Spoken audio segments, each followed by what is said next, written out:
بسم اللہ الرحمن الرحیم۔ استنبول، مصنف محمد سعید۔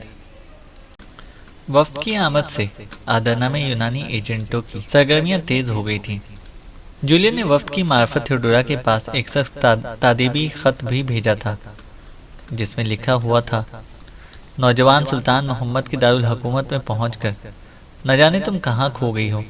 یہ ٹھیک ہے کہ آج آدرنا کے سلطانی محلات اور ان کے باغات یورپ میں اپنی نظیر آپ ہیں، اور یہ بھی حقیقت ہے کہ ساری یورپ و ایشیا کی دولت نے عارضی طور پر اسی شہر کو جنت بنا دیا ہے، مگر میں نے تو تمہیں ہنگری اور قسطنطنیہ کے شاہی محلات سے اس لیے نہیں نکالا کہ ترک دارالحکومت کی نسبت یہ مقامات غیر آباد اور ویران تھے۔ خود تم محسوس کر سکتی ہو کہ ہنیاری اور نوجوان کیسر ابھی تک تمہاری آرزو میں جی رہے ہیں، مگر یاد رکھو، بعض عورتیں صرف شاہی محلات کے لیے پیدا ہوتی ہیں اور بعض شاہی محلات کی تعمیر کے لیے۔ تخت و تاج بعض عورتوں کو زیب دیتے ہیں اور بعض عورتیں تخت و تاج کو۔ یہ بھی نہ بھولیں کہ کسی اور کے لیے بنا ہوا تاج اپنے سر پر رکھ لینا بہت ہی آسان ہے، مگر اپنے لیے اپنے زور بازو سے تاج بنانا بہت مشکل ہے۔ ذرا سوچو، ترکوں کو خوش قسمتی سے بعض ایسی عورتیں میسر آئیں جنہوں نے عثمان خان، مراد اول، بایزید یلدرم، محمد اول اور مراد دوم جیسے تاریخ کے ساتھ فرزند پیدا کیے، مگر آج تمہاری قوم کا دامن ایسی عورتوں سے بالکل خالی ہے جو سکندر، قسطنطین اور ہنیاری جیسے دلیر انسان دوبارہ پیدا کریں۔ اس وقت سارا یورپ زندگی سے مایوس مریض کی حسرت بھری نظروں سے تمہیں دیکھ رہا ہے۔ سینٹ پیٹر اور صوفیہ کو عظمت و تقدیس بخشنے والی صلیبیں جھک جھک کر فریادیں کر رہی ہیں۔ عرش کے کنگروں سے خداوند یسوع مسیح اور کماری ماں دم بخود ہو کر تمہیں دیکھ رہی ہیں۔ آگے بڑھو اور مسیحیت کی لاج رکھو۔ یقین کرو گے اگر اس وقت آگ میں کود کر تم نے مسیحیت کو بچا لیا تو جس جگہ باپ، بیٹے اور روح القدس کا نام لکھا جائے گا وہیں تمہارا نام بھی چمکتا ہوا نظر آئے گا۔ یہ مسیحیت کی خوش قسمتی ہے کہ بوڑھا کیسر مر گیا، جسے صرف اپنی حکومت عزیز تھی، اور اب قسطنطین اعظم کا تخت و تاج ایک تازہ دم، پرجوش اور نوجوان کیسر کے قبضے میں ہے، جسے زندگی نے ابھی تک اپنا غلام نہیں بنایا۔ وہ ساری یونانی قوم کے ساتھ آگ اور خون کے سمندر میں ڈوبنے اور ابھرنے کے لیے آمادہ ہے۔ یورپ میں ایک مرتبہ پھر جہاد کا نعرہ بلند ہو چکا ہے۔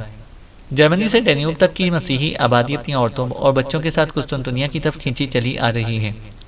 ہنیاری ایک مرتبہ پھر اس قسم کا لشکر جرار جمع کرنے لگا ہے، جس کے ساتھ اس نے ترکوں کو ڈینیوب کے کنارے، جنوب مشرق کناروں تک بھگا دیا تھا۔ باور کرو، میں نے یہ وفد سلطان محمد سے دوستانہ گفتگو کے لیے نہیں بھیجا تھا، بلکہ اس کا مقصد صرف یہ ہے کہ تم اس وفد کے ساتھ سلطانہ مریامہ اور اس کے کمسن بیٹے کو کسی خوف و خطر کے بغیر قسطنطنیہ بھیج سکتی ہو۔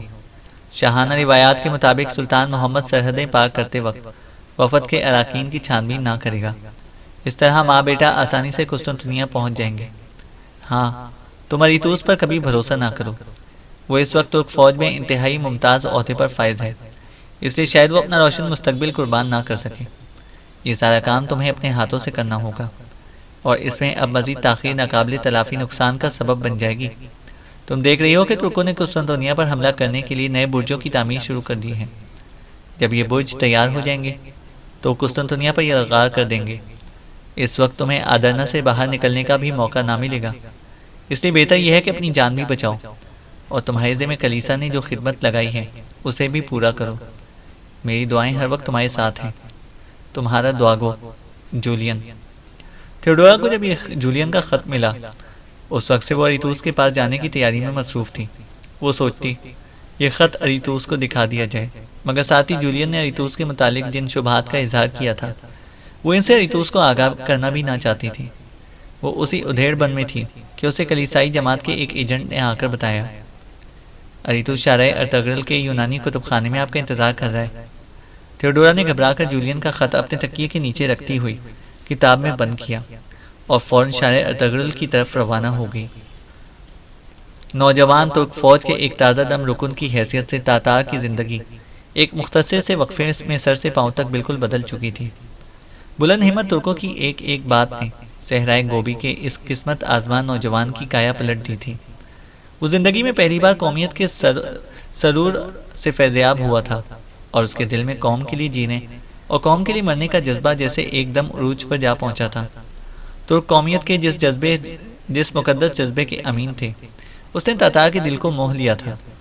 اسے یقین ہو گیا تھا کہ جس ملت کے فرد ہنس ہنس کر موت سے کھیلنا جانتے ہوں، وہ قوم ہرگز مر نہیں سکتی، بلکہ آخرکار موت ان سے مرعوب ہو کر ان سے کی دوستی پر فخر کرنے لگتی ہے۔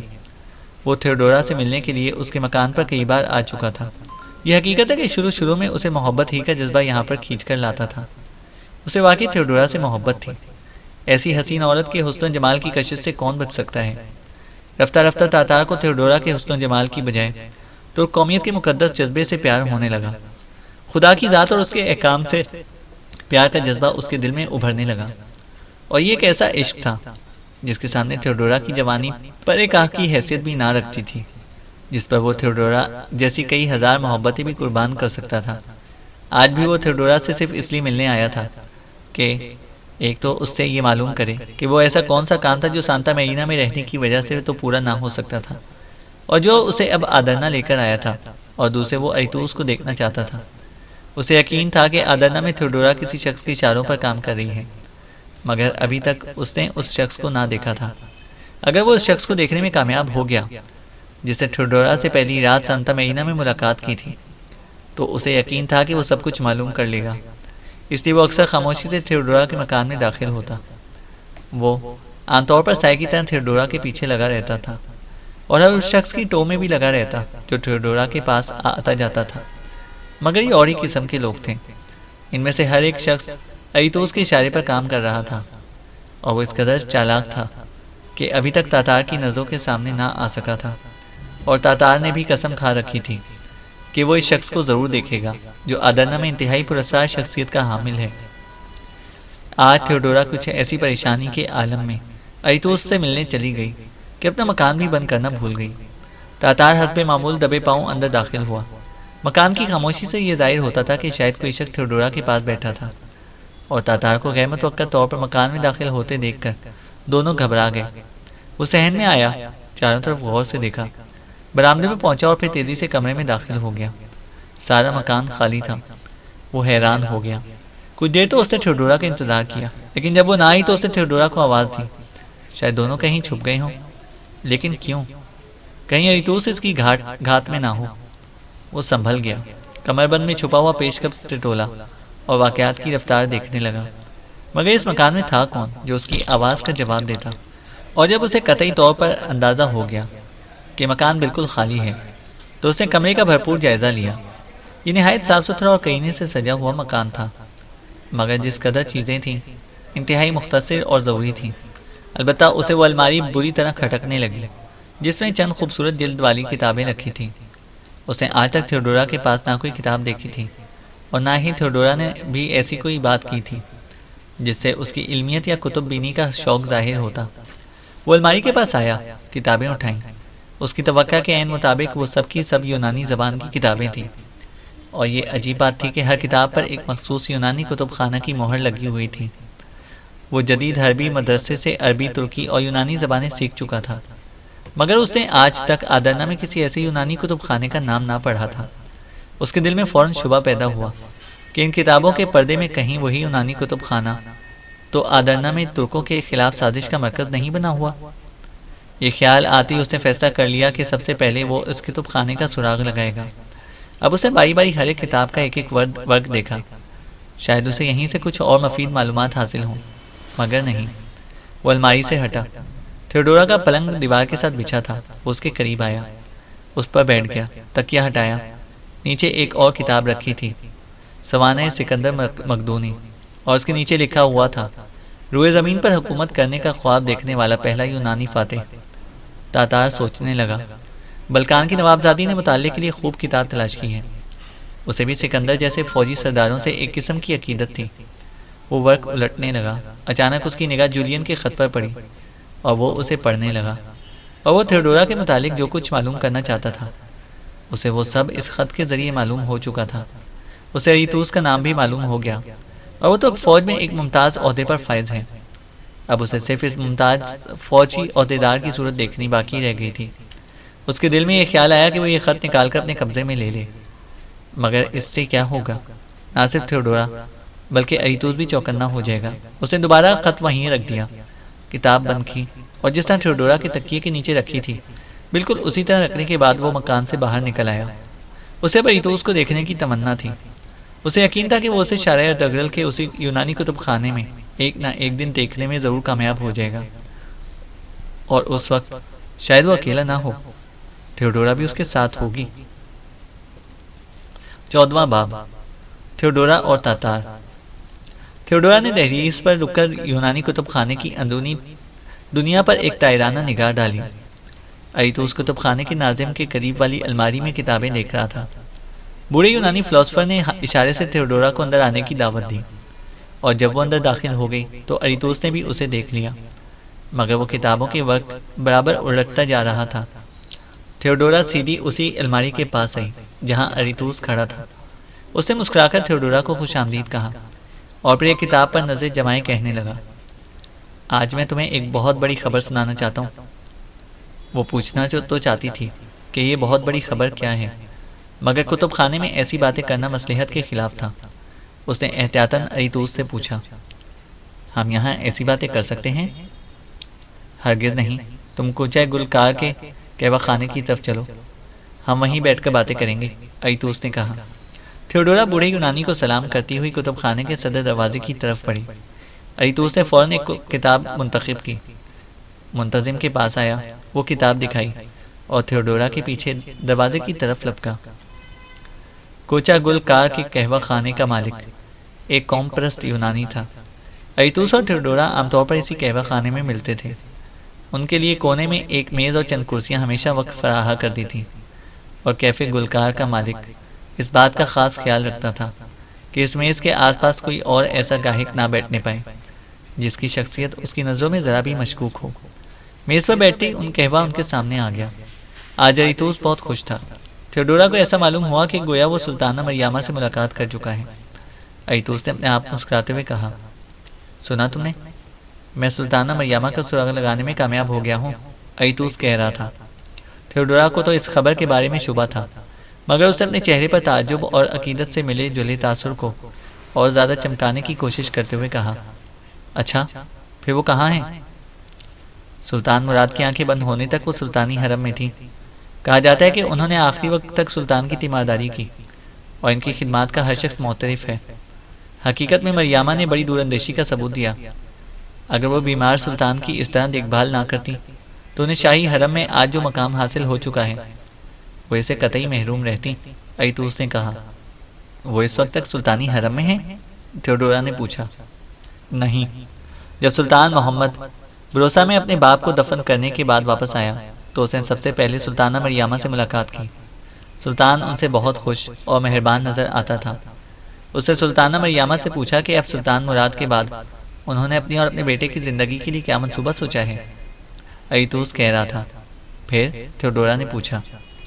پھر غالباً سلطان محمد کا یہ خیال ہو کہ سلطان مراد کے بعد ان کی چہیتی مسیحی بیوی آدرنا سے اپنے آبائی وطن جانے کا خیال ظاہر کرے گی، مگر مریامہ نے بروسا ہی میں اپنے خاوند کی قبر کے قریب ہی زندگی گزارنے کا فیصلہ کیا، ایتوس بول رہا تھا۔ اس نے واقعی اپنی خاندانی ذہانت کا ثبوت دیا، تھیوڈورا نے مسکرا کر جواب دیا۔ اس سے سلطان محمد کو بڑی تکلیف پہنچی ہوگی۔ بڑی تکلیف؟ وہ تو یہ سوچے ہوئے تھا کہ مریامہ سربیا جانے کی خواہش ظاہر کرے گی اور راستے ہی میں ماں بیٹے کا کام تمام کروا دے گا، مگر انہوں نے بروسا جانے کا فیصلہ کیا، جسے سلطان محمد اس لیے قبول نہ کر سکا کہ اس طرح رعایا کی نظروں میں سلطانہ مریامہ کی عقیدت اور احترام اور زیادہ بڑھ جائے گا۔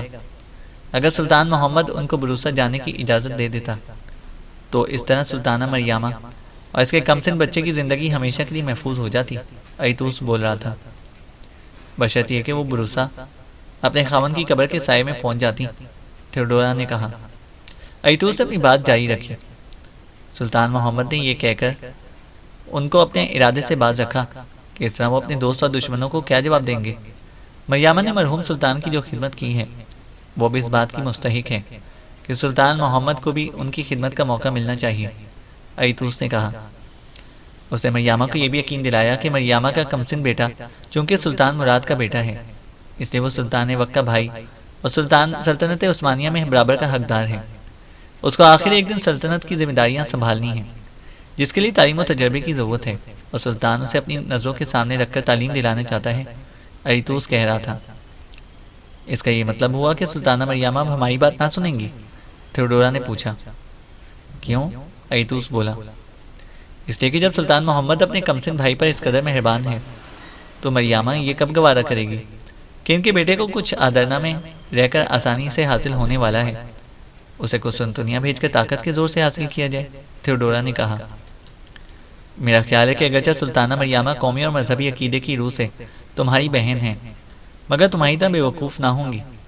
سلطان محمد نے ان کو اور اپنے بھائی کو جو ایک نہ ایک دن سلطنت عثمانیہ کے تاج و تخت کا دعویٰ کرتا، آدرنا سے دور بروسا میں بھیج دینے پر کیوں رضامندی ظاہر نہ کی؟ ان کو اب تک معلوم ہو چکا ہوگا۔ حقیقت میں ماں بیٹے کی حقیقی خطرناک زندگی کا آغاز اب ہوا ہے، اور اگر سلطانہ مریمہ ابھی تک اس خطرے سے آگاہ نہیں ہوئی تو اب یہ کام تمہارا ہے کہ ان کو آنے والی تباہی سے خبردار کرو۔ ان کو بتاؤ کہ آدرنا میں ماں بیٹا کسی طرح بھی محفوظ نہیں ہے، اور میرے پاس اس بات کا ثبوت موجود ہے کہ سلطان یہیں دونوں کو ٹھکانے لگانا چاہتا ہے۔ ایتوس بولا۔ اس کا مطلب تو یہ ہے کہ مجھے فوراً سلطانہ مریمہ کے پاس جانا چاہیے، تھیوڈورا نے کہا۔ فوراً؟ ایتوس بولا۔ وہ ہیں کہاں؟ میں حرم میں کیسے داخل ہوں گی؟ تھیوڈورا نے پوچھا۔ تمہیں سلطانہ مریمہ کے پاس پہنچانا میرا کام ہے۔ آدرنا میں ان کے سر پر جو خطلہ منڈلا رہا ہے، مجھے یقین ہے کہ سلطانہ اس کا سرسراتا ہوا منحوس سایہ دیکھ چکی ہیں۔ یہی وجہ ہے کہ انہوں نے سلطانی حرم میں دوسری ترک بیگمات کے ساتھ رہنے پر آمادگی ظاہر نہیں کی، اور آج کل وہ ایک علیحدہ محل میں قیام پذیر ہیں۔ ہو سکتا ہے کہ مریمہ نے محل کی آباد زندگی سے علیحدگی صرف اس خیال سے منظور کی ہو کہ وہ آدرنا سے نکلنا چاہتی ہیں، ایتوس کہہ رہا تھا۔ اگر صورتحال یہ ہے تو پھر وقت ضائع کرنا ٹھیک نہیں، میں ان سے فوری طور پر ملنا چاہتی ہوں، تھیوڈورا نے کہا۔ ذرا صبر سے کام لو، مریمہ اس وقت سلطان کی نظروں میں مشکوک ہے، ذرا شک اور بدگمانی کے بادل چھٹنے دو۔ اس وقت مجھے نہ صرف مریمہ اور اس کے بیٹے کی زندگی اور سلامتی کا خیال ہے، بلکہ تمہاری زندگی بھی عزیز ہے، کیونکہ مسیحیت کی کامیابی کے لیے کارڈینل جولین کے جس منصوبے کو عملی جامہ پہنایا جا رہا ہے، اس کی کامیابی کا تقاضا ہے کہ تم پر بھی آنچ نہ آنے پائے، ایتوس کہہ رہا تھا۔ ایتوس نے سچ ہی کہا تھا، اسے مسیحیت کی کامیابی کے لیے کارڈینل جولین کا منصوبہ کس قدر عزیز تھا۔ تھیوڈورا سوچنے لگی۔ ایک طرف کارڈینل جولین ایتوس پر ناحق شک کر رہا ہے، اور دوسری طرف ایتوس کس طرح جان پر کھیل کر اس کے منصوبے کو عملی جامہ پہنا رہا ہے۔ اگر اسے ترک فوج کے ممتاز عہدے اور اپنے درخشاں مستقبل کا خیال ہوتا تو وہ اپنے آپ کو خطرے میں ڈال کر اس کلیسائی جماعت کی قیادت ہرگز نہ کرتا جو آدرنا میں رہ کر سلطنت اسلامیہ کی جڑیں کاٹ رہی تھی۔ اسے مان کارڈینل کے خط کا خیال آیا، اسے سوچا کہ ایتوس سے اس خط کا ذکر کر دینا چاہیے۔ وفد ابھی تک یہی ہے، اسے کیوں نہ چند روز اور زیارت اور بعض مذہبی رسومات کی ادائیگی کے لیے سانتا میرینا ہی میں روک لیا جائے، اور اس اثنا میں وہ مریمہ سے مل کر انہیں تیار کرے، تاکہ کارڈینل کی ہدایت کے مطابق ماں بیٹا وفد ہی کے ساتھ کسی خوف اور خطرے کے بغیر قسطنطنیہ بھیج دیے جائیں۔ یہ سوچ کر اس نے کہا، یونانی وفد ابھی تک یہی ہے؟ اوہ، ایتوس نے تھیوڈورا کو دیکھتے ہوئے کہا، تمہیں کس نے بتایا کہ وفد ابھی تک آدرنا میں ہے؟ یہی تو میں تم سے معلوم کرنا چاہتی ہوں، تھیوڈورا نے پوچھا۔ کیوں، کوئی خاص کام؟ اور ہاں، تم نے کم از کم وفد کی معرفت قسطنطنیہ خط تو بھجوا دیا ہوتا۔ بھیج دوں گی، کارڈینل جولین نے بڑا سخت خط لکھا ہے، اس کا جواب دینا ضروری ہے، مگر جواب دینے سے پہلے میں تم سے مشورہ کرنا چاہتی تھی، تھیوڈورا نے کہا۔ کارڈینل نے کیا لکھا ہے؟ وہی تیزی سے کام کرنے کی تاکید، ایتوس بولا۔ ہاں، تھیوڈورا نے کچھ سوچ کر کہا، میں نے اپنا دامن بچانے کے لیے کارڈینل کی خدمت میں خط لکھا تھا کہ آدرنا میں ہر ایک کام ایتوس کی مرضی سے ہو رہا ہے، میں اپنی طرف سے کوئی ٹھوس قدم نہیں اٹھا سکتی، تھیوڈورا نے کہا۔ پھر؟ ایتوس نے بےتابی سے پوچھا۔ پھر؟ تھیوڈورا نے مسکراتے ہوئے کہا، اب کہ وہ تم پر بھی برسے ہیں۔ کیا کہتے ہیں؟ ایتوس نے پوچھا۔ کہتے ہیں کہ یہ وفد سلطان محمد سے بات چیت کرنے کے لیے نہیں، بلکہ صرف مریمہ اور اس کے بیٹے کو لانے کے لیے بھیجا گیا ہے، اس طرح ماں بیٹا کسی خوف و خطر کے بغیر ترک سرحد پار کر سکتے ہیں، تھیوڈورا نے کہا۔ کاش کارڈینل اس وفد کے ساتھ ہوتے تو انہیں معلوم ہو جاتا کہ انہوں نے کیسر نے سلطان محمد کی کمسنی اور ناتجربہ کاری کے متعلق جو رائے قائم کی ہے وہ کتنی بے بنیاد اور حقیقت سے کس قدر دور ہے۔ وہ جس وفد کے ساتھ ماں اور بیٹے کو قسطنطنیہ منگوانا چاہتے ہیں، اس وفد کو آدرنا میں رہنے کی اجازت ہی نہیں دی گئی۔ مجھے یقین ہے کہ سلطان دارالحکومت میں یونانی جاسوسوں کی موجودگی اور سرگرمیوں کی بو سونگھ چکے ہیں۔ یہی وجہ ہے کہ نہ صرف سرحدوں پر بلکہ خانقاہوں پر بھی کڑی نظر رکھی جا رہی ہے۔ یہ تو اچھا ہوا کہ تم سانتا میرینا سے یہاں منتقل ہو گئی ہو، ورنہ نہ جانے اس وقت تک تمہارے ساتھ کیا کچھ ہو چکا ہوتا، ایتوس کہہ رہا تھا۔ تھیوڈورا دیر تک ایتوس کا منہ دیکھ تک حیرت سے تکتی رہی، جیسے اسے یقین ہی نہ آتا ہو کہ جو کچھ وہ کہہ رہا تھا سچ ہے، اور پھر سر جھکا کر کہا، تو گویا یونانی وفد ناکام واپس لوٹ گیا؟ اسے ناکام جانا تھا، اور ہمیں اس ناکامی کا ہرگز کوئی افسوس نہیں۔ اب تم سلطانہ میامہ سے ملاقات کے لیے تیار ہو جاؤ۔ ہاں، خط کہاں ہے؟ ایتوس نے پوچھا۔ میرے کمرے میں، تھیوڈورا نے کہا۔ کمرے میں؟ تم نے یہ غلطی کیسے کی؟ ایتوس کی آواز اچانک لرزنے لگی۔ کیسی غلطی؟ تھیوڈورا نے پوچھا۔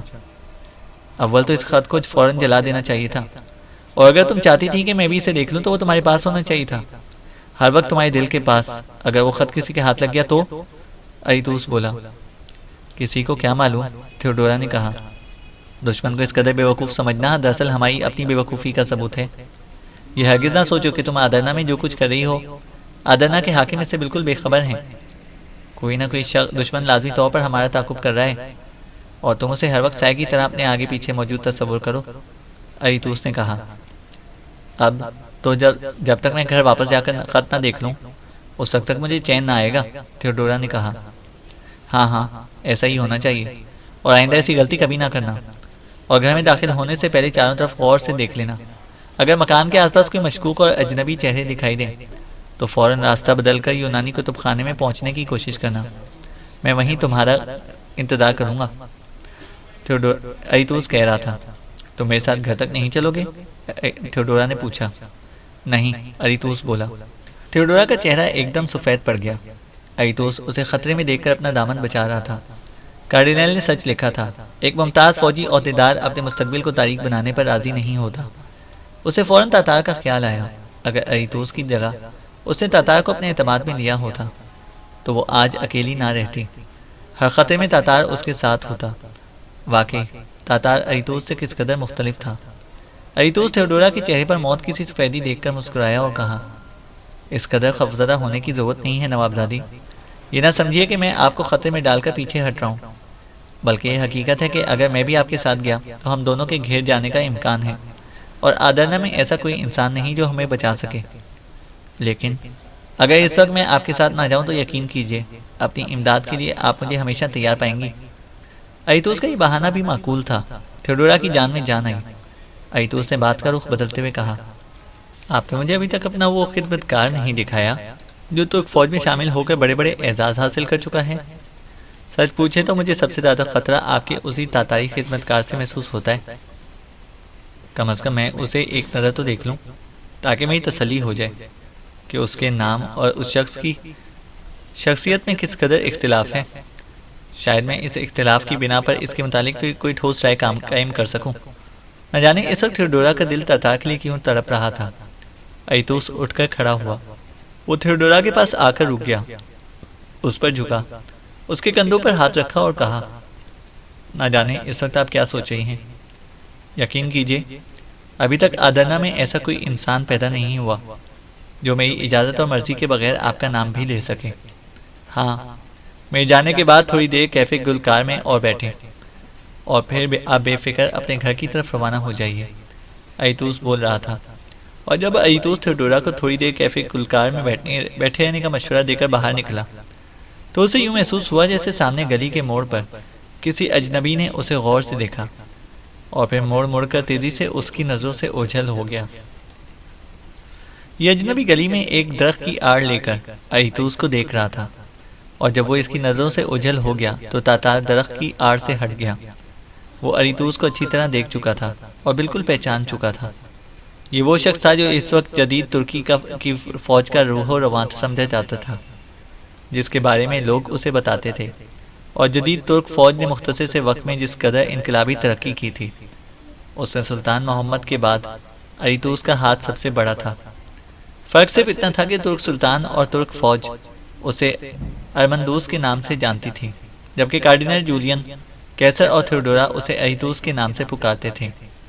وہ سوچنے لگا، اگر آج سلطان کے کانوں تک یہ خبر پہنچا بھی دی جائے کہ وہ شخص جس کے ہاتھ میں جدید ترک فوج کا نظم و نسق دیا گیا ہے وہ سلطان کا ارمندوس نہیں بلکہ کارڈینل جولین کا ایتوس ہے، اور وہ جدید ترک فوج کو سلطنت عثمانیہ کا محافظ نہیں بنا رہا بلکہ حقیقت میں اس کی بنیادیں کھوکھلی کر رہا ہے، تو سلطان اسے کسی صورت پاور نہیں کرے گا۔